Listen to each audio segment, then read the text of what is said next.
بخشی از صحبتش اینه انی والله ما قاتلتکم لتصلوا ولا لتصوموا.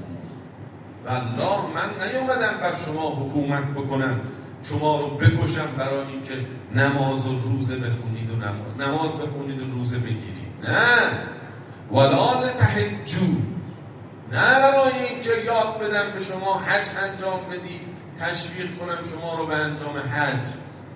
برای نماز، روزه، حج من نیومدم. ولا لتزکوا، نه برای زکات، نه برای حج، نه برای نماز و روزه، برای اینا نیومدم. انکم لتفعلون ذلک، اینا رو خودتون انجام میدید، اصلا نیاز نیست من به شما یاد بدم، همه رو بلدید خودتون. ولکنی قاتلتکم لأتمر علیکم و قد اعطانی الله ذلک و انتم کارهون. من اومدم بر شما مسلط شدم تا سیاست و حکومت رو از شما بگیرم و بر شما حاکم بشم. من به مقصودم رسیدم، من حاکم شدم، من دنبال نماز و روزه شما نیستم. یعنی نماز و روزه رو میخواید بخونید، میخواید نخونید، کاری ندارم. من هدفم حاکمیت بر شما بود که حاکمم شدم. ببینید، قرار بوده دین از سیاست جدا نباشد. پیامبر اکرم وقتی در مدینه آمد هم حکومت تشکیل داد، هم حاکم دین بود، هم حاکم سیاست بود.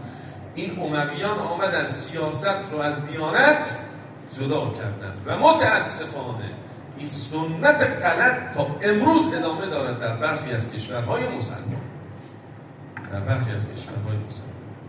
حدود شاید 30 سال پیش بود، پادشاه عربستان آقای فهد که مرد، نامه ای نوشت برای مقام معظم رهبری.